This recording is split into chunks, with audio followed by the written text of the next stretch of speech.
രാവിലെ 5 മണിക്ക് കഴിക്കും, ചിലപ്പോൾ 5:30 കഴിക്കും. ഇത് വളരെ ക്ഷീണമാണെന്നുണ്ടെങ്കിൽ ജോലി ചെയ്ത് ക്ഷീണമാണെങ്കിൽ 6 മണിക്ക് കഴിക്കും. കഴിച്ച് എൻ്റെ പ്രാഥമിക കാര്യങ്ങളെല്ലാം കഴിഞ്ഞു പാത്രമൊക്കെ എടുത്ത് പടിഞ്ഞാറോട്ട് കടപ്പുറത്ത് മീൻ വാങ്ങാൻ പോകും.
മീൻ വാങ്ങി അതിനെ കഴുകി ഐസ് ചെയ്ത് നല്ല നീറ്റാക്കി സെറ്റപ്പാക്കും.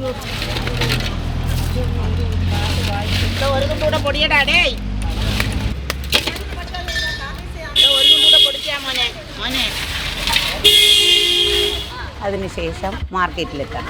തലച്ചുമടായി പഴയതുപോലെ കൊണ്ടുവരാൻ സാധിക്കുകയില്ല. വാഹനങ്ങളുണ്ട്. ഇപ്പോൾ ഓട്ടോ പിടിച്ച് മാർക്കറ്റിലേക്ക് എത്തും. അവിടെ വന്നു കഴിഞ്ഞാൽ മീനെല്ലാം എടുത്ത് നിരത്തി വെച്ച്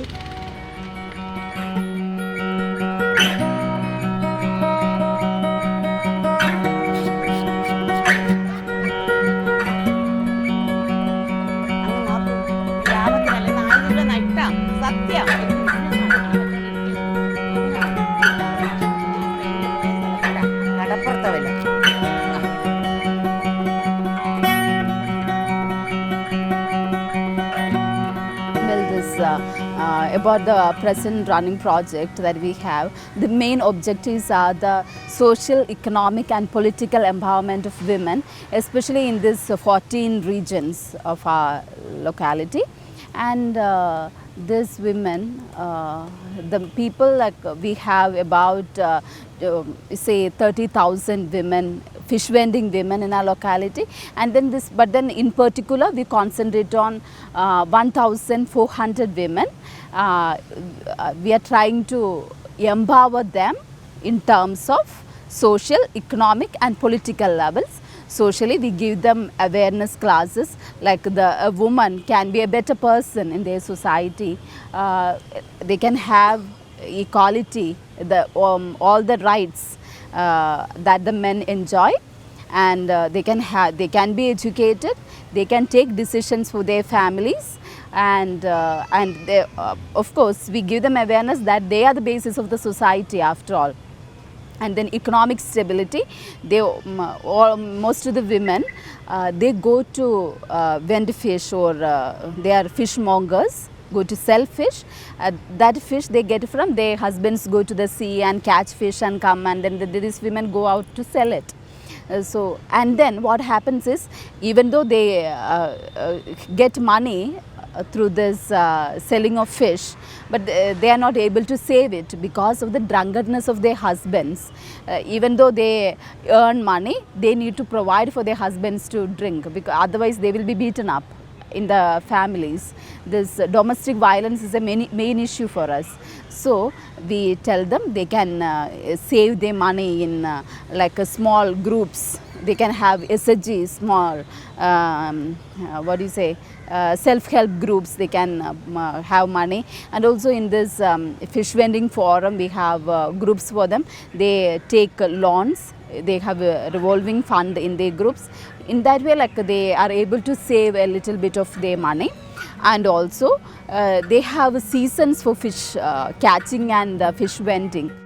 വിവാഹം കഴിഞ്ഞ് 19 വയസ്സിൽ വിവാഹം കഴിഞ്ഞു. 20 വയസ്സ് തൊട്ട് മത്സ്യക്കച്ചവട സ്ത്രീയായി മാറി. എനിക്ക് 5 കുട്ടികളുണ്ട്. ഭർത്താവ് ഒരു മദ്യപാനിയായിരുന്നു. വലിയ വരുമാനമൊന്നുമില്ലായിരുന്നു. ചെറുതായി വളർത്തിയെടുത്ത് കുഞ്ഞുങ്ങൾക്കെല്ലാം ഉപയോഗിച്ച് അവരെല്ലാവരെയും ഓരോ കുടുംബ രീതിക്ക് വിവാഹിതരാണ്. ബുദ്ധി കൊണ്ട് ഞാനതിനെ 10 രൂപ 20 രൂപയാക്കി, 20 രൂപ 50 രൂപയാക്കി. അതിനെ ഞാൻ ഒരു കൊച്ചു കുടിലാണ്. ഇപ്പോൾ ഞാൻ അധ്വാനിച്ച് കിട്ടിയ കാശ് കൊണ്ട് ഒരു ഭവനം പണി ചെയ്തു, സ്വന്തമായിട്ട് ജോലി ചെയ്തു കിട്ടുന്ന കാശ് ബുദ്ധിയോടുകൂടി അതിനെ ഒരു നാശപ്പെടുത്തി കളയാതെ എൻ്റെ സ്വയം ബുദ്ധിയിലൂടെ വളർത്തിയെടുക്കാൻ സാധിച്ചു.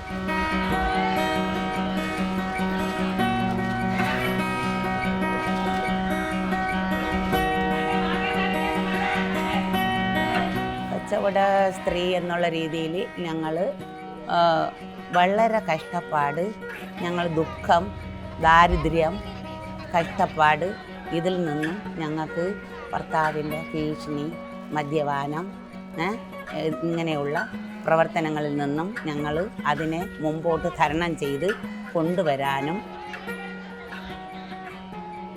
ഇവിടുത്തെ ബുദ്ധിമുട്ടുകൾ നമ്മൾ അത് ദിവസവും നമ്മളിലേക്കുണ്ടാകുന്ന ബുദ്ധിമുട്ടുകളെ നമ്മൾ തരണം ചെയ്തു അത് നമ്മൾ കഷ്ടപ്പാടിലൂടെ നമ്മൾ ദാരിദ്ര്യത്തിൽ കാശിൻ്റെ ബുദ്ധിമുട്ട്, നമ്മുടെ ഈ യാത്രയുടെ ബുദ്ധിമുട്ട്, നമ്മുടെ വീട്ടിൻ്റെ കഷ്ടപ്പാട്, ദുഃഖം, ദുരിതം, ഇതിൽ നിന്നും നമ്മൾ സകല ബുദ്ധിമുട്ടിൽ നിന്നും നല്ല രീതിയിൽ ഞങ്ങൾ പ്രവർത്തനം ചെയ്തു മുമ്പോട്ട് കൊണ്ടുപോകും. The main problems or issues that the women of our locality, or the fish vending women and the women of the coastal region, it is a men-dominated society. So because of that, the drunkenness of the husbands, the heavy dowry asked for the girl children, the equality is not given for the women, and also low income status. They are not allowed to go for the proper job. Education is not given for the women, and also the poverty that they face are the main issues that they face. In short, I would put it as they are not given a status in the society. The culture keeps them behind, and they are not expected to take a leadership role in their life or in their families as such. So that is a actual set drawback for the coastal region women. And then adding to that, like, education is deprived of them, and then economic stability is not provided.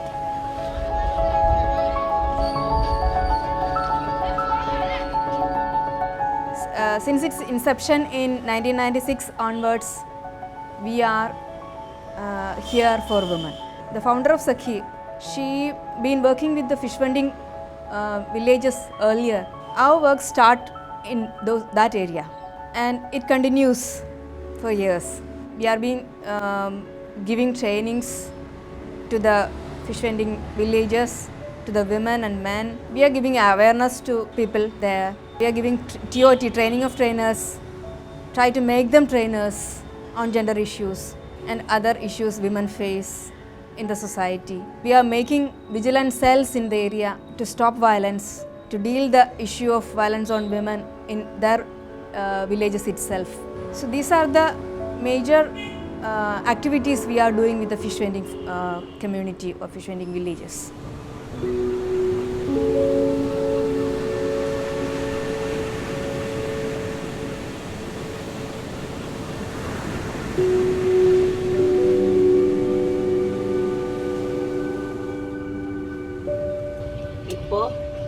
എൻ്റെ ഭർത്താവ് ഭയങ്കര മദ്യപാനിയായിരുന്നു, വളരെ ശല്യമായിരുന്നു.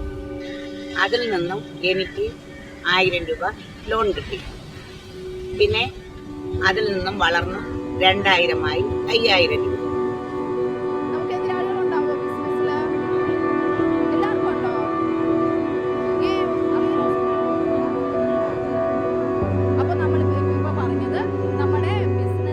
എല്ലാം ഞാൻ സഹിച്ചു, ക്ഷമിച്ചു, ഞാൻ പിടിച്ചു ഉറച്ചു നിന്നു.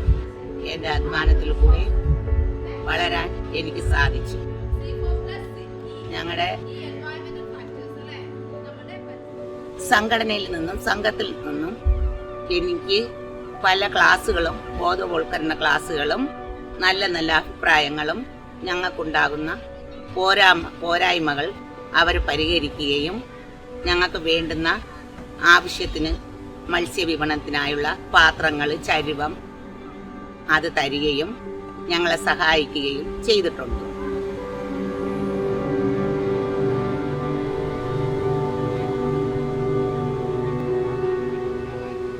ഈ സംഘടന കൊണ്ട് ഞങ്ങൾക്ക് ഒരുപാട് നേട്ടങ്ങളുണ്ടായിരുന്നു.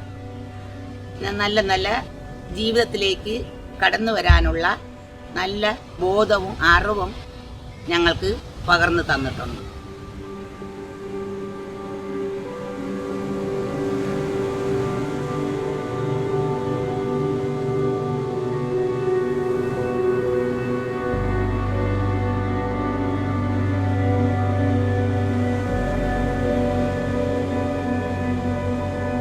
We have been negotiating with the government.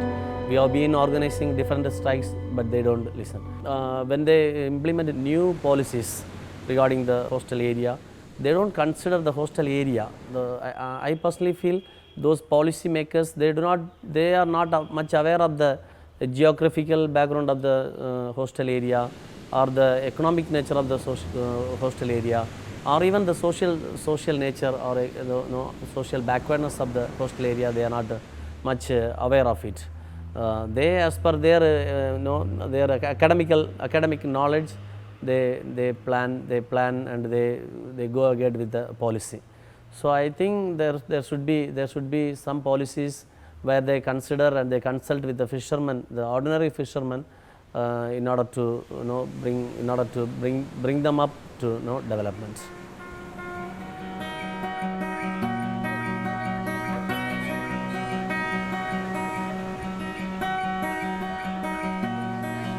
So other than that, like about 4 or 5 months in a year, they will not have fish to sell or to anything to do with that. So they can have some other side business.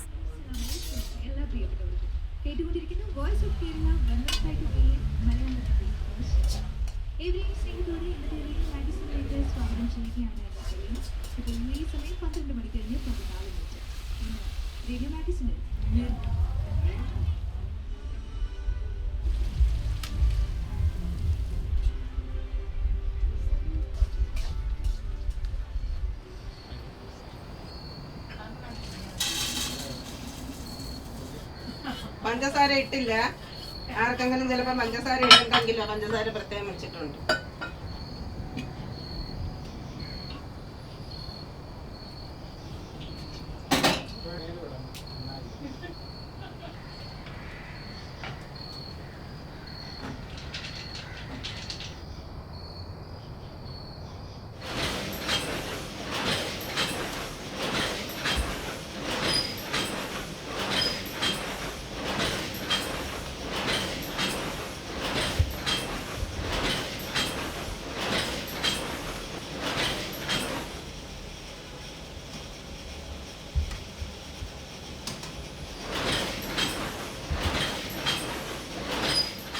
Also they grow cattle, hens, and small kind of cultivation, vegetables.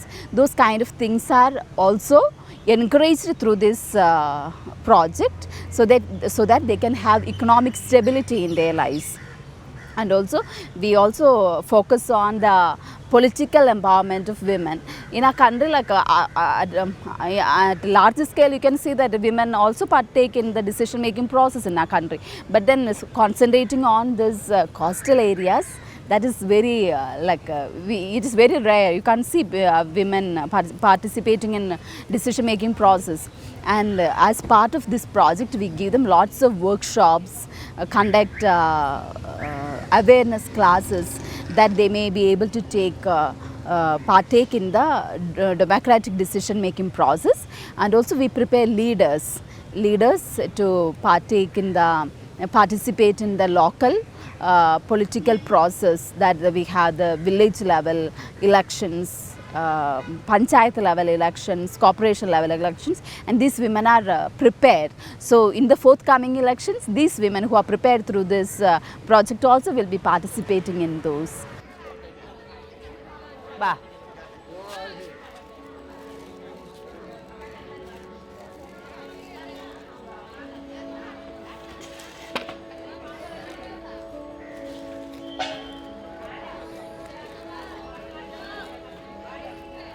സാറേ എണ്ണം കണ്ടോ?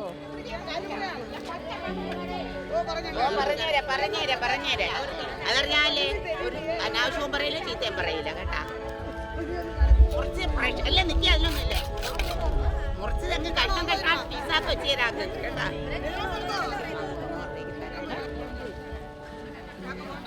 എല്ലാ സമരത്തിലും മുടങ്ങാതെ പങ്കെടുത്തിട്ടുണ്ട്. നമ്മുടെ TSS coordinator phone ചെയ്ത് പറഞ്ഞാൽ അപ്പോഴും ഞങ്ങൾ അവിടെ എത്തിയിട്ടുണ്ട്. വിഴിഞ്ഞ ഹാർബറിനെ പറ്റി അതിനെ ഒരു സംഘം മത്സ്യ തൊഴിലാളികളെല്ലാം കൂടെ ചേർന്ന് ഒരു അവകാശങ്ങളുടെ അതിനു വേണ്ടി ഞങ്ങൾ പങ്കെടുത്തിട്ടുണ്ട്.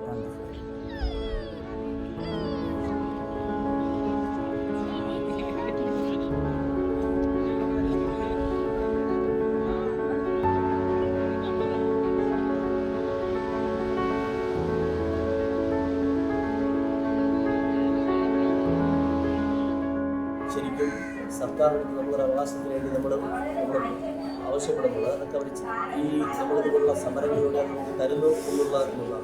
അതെ, 3% നമ്മൾ അവകാശപ്പെടുന്നത് നമുക്ക് നിലവിലേക്ക് അത് വരുന്നുണ്ട്.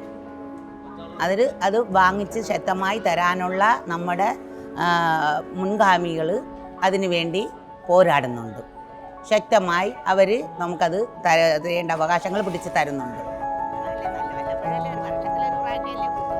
നല്ല മീൻ.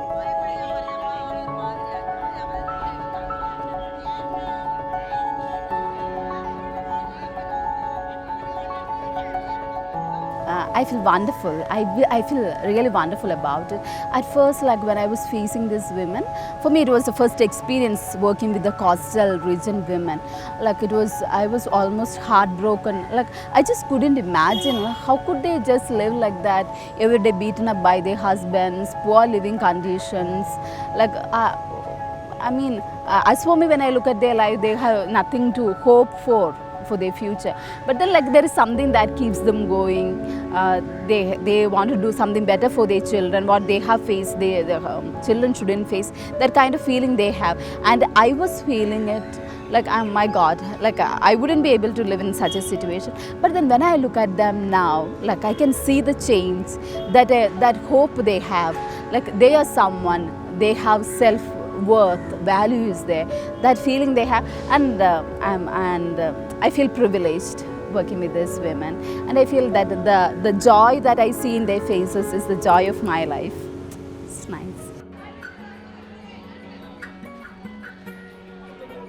ഇന്നത്തെ മാർക്കറ്റ് ഓണച്ചന്തയാണ്, ഓണാവസരമാണ്.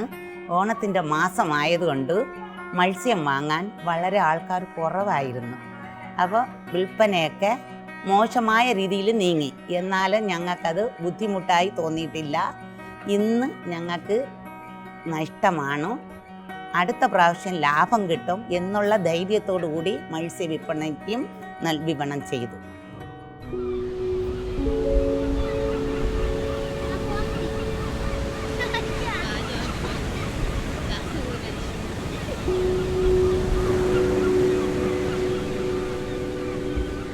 ഇപ്പോൾ ഞാൻ 5 കുട്ടികളെയും ഒരു മോനുണ്ടായിരുന്നു, 5 മക്കളെയും വിവാഹരാക്കി.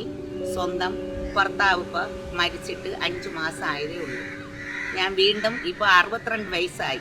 20 വയസ്സിലാണ് ഞാൻ മത്സ്യ കച്ചവടക്കാരിയായത്. ഇപ്പോൾ 62 വയസ്സായിട്ടും ഞാൻ സ്വയം എൻ്റെ അധ്വാനം കൊണ്ടും സ്വയം ആരോഗ്യം കൊണ്ടും ഞാൻ ഇന്നും മത്സ്യവിപണനം ചെയ്യുന്നുണ്ട്. എനിക്ക് വീണ്ടും ഈ സംഘത്തിൽ നിന്നും എനിക്ക് ആവശ്യമായ നല്ല ബോധവും അറിവും സഹായങ്ങളും കിട്ടും എന്നുള്ള മുന്നേറ്റത്തോടു കൂടി ഞാൻ വീണ്ടും നല്ല രീതിയിൽ വളർന്നുകൊണ്ടിരിക്കുകയാണ്.